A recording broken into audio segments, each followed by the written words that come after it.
Hi అండి. అందరికి నమస్కారం. తల్లికి వందనం పథకం పడిన విద్యార్థులందరికీ కంగ్రాచ్యులేషన్స్.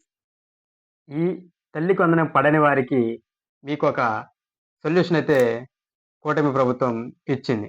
అదేంటిదంటే తల్లికి వందనం పథకం ఎవరికైతే పడలేదో వారికి గ్రీవెన్స్ పెట్టుకోవడానికి అవకాశం అయితే ఇచ్చింది. ఆ యొక్క గ్రీవెన్స్ అనేది ఎప్పటి నుంచి ఎప్పటి వరకు ఉంటుంది అంటే 22వ తారీఖున అమౌంట్ అనేది రిలీజ్ చేసింది కూటమి ప్రభుత్వం.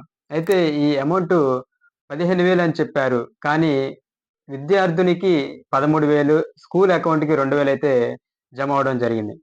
ఇవి మొత్తంగా 10,120,00,00,000నైతే 64,00,000 మంది విద్యార్థులకి రిలీజ్ చేశారు. ఇప్పుడు ఈ అమౌంట్ పడని వారు 22వ తారీఖు అమౌంట్ అనేది పడింది. ఆ రోజు నుంచి పడని వారికి ఆ రోజు నుంచే 3వ తారీఖు వరకు అంటే నెక్స్ట్ మంత్ 3వ తారీఖు వరకు గ్రీవెన్స్ అయితే పెట్టుకోవడానికి ఛాన్స్ అయితే ఉంది. అయితే ఈ గ్రీవెన్స్‌కి ఏ విధంగా అప్లై చేసుకోవాలి? ఎక్కడ పెట్టుకోవాలి అంటే, మీ గ్రామ వార్డు సచివాలయంలో ఉన్న డిజిటల్ అసిస్టెంట్ వారు కానీ, ఎడ్యుకేషన్ వెల్ఫేర్ వారు కానీ, మీ గ్రామ వార్డు సచివాలయంలో ఉంటారు. వారినెళ్లి సంప్రదించాలి. వారిని సంప్రదిస్తే వారు మీ యొక్క స్టేటస్ అనేది చెక్ చేసి, మీకు ఎందుకు అమౌంట్ అనేది పడలేదో రీజన్ అయితే చెప్తారు. ఈ రీజన్స్ కూడా రీజన్ అనేది ఏంటది? ఎందుకు పడలేదు అనేయి మెయిన్ రీజన్‌లు మనం చెప్తాము. వాటికి ఏ ఏ డాక్యుమెంట్‌లు అయితే సబ్మిట్ చేయాలో అనేవి కూడా ఇప్పుడైతే చెప్పడం జరుగుతుంది. ఇవొచ్చేసరికి మీ యొక్క రీజన్ వచ్చేసరికి డేటా రాంగ్ కరెక్షన్ అనేది ఉంటే అంటే డేటా అనేది రాంగ్ ఉండి అనేసి ప్రాబ్లమ్ అయితే వచ్చిందంటే దానికి డాక్యుమెంట్ ఏం కావాలి అంటే విద్యార్థి మరి తల్లి వారి యొక్క ఆధార్ కార్డ్ నంబర్‌లనేది మరలా సబ్మిట్ అయితే చేయాల్సుంటుంది. అంటే పిల్లవాని డీటెయిల్స్ అనేది రాలేదు కాబట్టి పిల్లవాడు అదేవిధంగా తల్లి యొక్క ఆధార్ కార్డ్‌లనేది సబ్మిట్ చేయాలి. ఇక నెక్స్ట్ చూసుకుంటే డీటెయిల్స్ నాట్ ఫౌండ్ అని వస్తే మాత్రం స్టూడెంట్‌యి, పేరెంట్‌యి అదే విధంగా స్కూల్ యొక్క డీటెయిల్స్ కూడా ఇవ్వాలి. అదే విధంగా మొబైల్ నంబర్ అనేది మరలా అయితే ఎంటర్ చేపించాల్సుంటది. ఇవన్నీ కూడా మీరు గ్రామవార్డు సచివాలయానికి వెళ్ళినప్పుడు వాళ్ళొక అప్లికేషన్ ఫార్మ్ అయితే ఇవ్వడం జరుగుతుంది.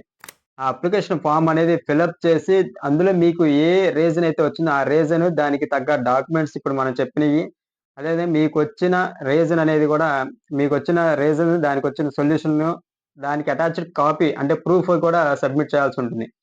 ఇకపోతే ఎలక్ట్రిసిటీ యూసేజ్ అంటే మీకు 300 యూనిట్ల కన్నా తక్కువ వాడుతున్నారు. కానీ 300 యూనిట్ల కన్నా ఎక్కువ వాడుతున్నారు అన్నట్టుగా రావడం అయితే జరిగిందంటే, దానికి సంబంధించి విద్యుత్ శాఖ వారు అన్ విద్యుత్ శాఖ ఎలక్ట్రిసిటీ డిపార్ట్‌మెంట్ వారి చేత మీటర్ డీసీడింగ్ అనేదైతే చేపిచ్చాల్సుంటుంది. ఎలక్ట్రిసిటీ డిపార్ట్‌మెంట్ వారి చేత 300 యూనిట్ల కన్నా తక్కువున్నా కానీ, ఎక్కువున్నట్లు చూపిస్తే మాత్రం మీటర్ డీసీడింగ్ అనేది చూపిచ్చాల్సుంటుంది. ఇకపోతే ఫోర్ వీలర్ మీ ఫ్యామిలీలో ఎవరికి ఫోర్ వీలర్ లేదు. కానీ ఫోర్ వీలర్ ఉన్నట్టు చూపిస్తుంటే మాత్రం ఇందులో కూడా మరలా ఆటోకి, ట్రాక్టర్‌కి, రిక్షాకి వీటికైతే ఎగ్జామ్షన్ ఉంది. కానీ ఇవి లేకపోయినా గాని ఫోర్ వీలర్ ఉన్నట్టు చూపిస్తుంటే మాత్రం మీ యొక్క మీ దగ్గరున్న ఆర్‌సీనైతే డాక్యుమెంట్ అయితే అప్‌లోడ్ చేయాల్సుంటుంది. ఇకపోతే government employee ineligibility. Government employee కాకపోయినా గాని సీఎఫ్ఎంఎస్ ఐడీలో తప్పుగా అయితే ఎంటర్ అయితే మాత్రం వారు గవర్నమెంట్ ఎంప్లాయీ కాదు అన్నట్టుగా సర్టిఫికేట్ అనైతే అప్‌లోడ్ చేయాల్సుంటుంది. సర్టిఫికేట్ అయినా పర్లేదు. దానికి సంబంధించి ఆన్‌లైన్‌లో వచ్చే పీడీఎఫ్ అయినా అప్‌లోడ్ చేయాల్సుంటుంది. ఇకపోతే ఇన్‌కమ్ టాక్స్ ఇష్యూ వచ్చిందనుకోండి. దానికి ఐటీఆర్ ఫైల్ చేయకపోయినా ఇన్‌కమ్ టాక్స్ అనర్హత అయితే వచ్చిద్ది.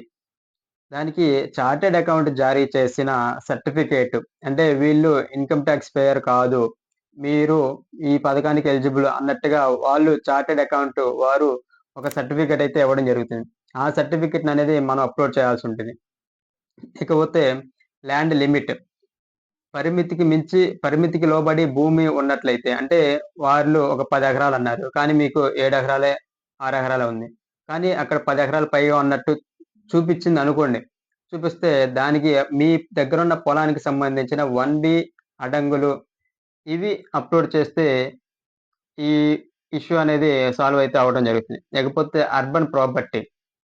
పట్టణాల్లో 1000 చదరపు అడుగుల కన్నా తక్కువ ఉన్నా కానీ, ఎక్కువ ఉన్నట్టు చూపిస్తే మాత్రం ప్రాపర్టీ అసెస్‌మెంట్ నంబర్ అయితే మున్సిపాలిటీ వారి చేత వారు నంబర్ ఉన్న సర్టిఫికేట్ అనేది ఇవ్వడం జరుగుతుంది. ఆ సర్టిఫికేట్ అనేది అప్‌లోడ్ చేస్తే సరిపోతుంది. అర్బన్ ప్రాపర్టీకి సంబంధించి. ఇక రేషన్ కార్డ్ లేదు. మీకు సరైన రేషన్ కార్డ్ లేదు అన్నట్టుగా ఉంటే చెల్లుబాటయ్యే అంటే మీ దగ్గర రేషన్ కార్డ్ ఉంది. కానీ రేషన్ కార్డ్ లేదు అన్నట్టుగా ఇష్యూ అనేది వస్తే, మీ దగ్గరున్న రేషన్ కార్డ్‌ని ఫోటో తీసి అప్‌లోడ్ చేస్తే, ఈ ప్రాబ్లమ్ కూడా అయితే సాల్వ్ అయిపోయింది. ఇవి గ్రీవెన్స్‌కి సంబంధించి పెట్టుకోవాల్సిన డాక్యుమెంట్స్ అంటే కావాల్సిన డాక్యుమెంట్స్ అనేవి. దీనికి సంబంధించి ఇంకేమైనా డౌట్స్ ఉంటే కామెంట్ సెక్షన్‌లో కామెంట్ చేయండి. నేనైతే రిప్లై అయితే ఇవ్వడం జరుగుతుంది. ఈ గ్రీవెన్స్ వచ్చేసరికి ఆగస్టు 3వ తారీఖు వరకైతే ఉంటుంది. ఈ గ్రీవెన్స్ పెట్టుకున్న వాళ్ళకి ఎప్పుడు పడతాయి అంటే, ఆగస్టు 30వ తారీఖున వీరికి అమౌంట్ అయితే రిలీజ్ చేయడం జరుగుతుంది. అదే విధంగా ఈ సంవత్సరం 1వ తరగతి, అదే విధంగా ఇంటర్ ఫస్ట్ ఇయర్ జాయిన్ అయిన వాళ్ళు వీరికి కూడా అడ్మిషన్ అనేవి అందరూ జాయిన్ అవ్వడం అయితే జరగదు. కాబట్టి వీరి అడ్మిషన్స్ మొత్తం పూర్తయిన తర్వాత ఆగస్టు 30వ తారీఖున వీరికి అదే విధంగా గ్రీవెన్స్ పెట్టుకున్న వారికి మొత్తానికి కలిపి ఈ అమౌంట్ అయితే రిలీజ్ చేయడం జరుగుతుంది. అదే విధంగా ఎవరికైతే పడలేదో వారైతే నిరాశ చెందకుండా గ్రీవెన్స్ అనేది పెట్టుకొని గవర్నమెంట్ నుంచి అందించే సాయాన్నయితే పొందుతారని ఆశిస్తున్నాం. ఓకే అండి. Thank you.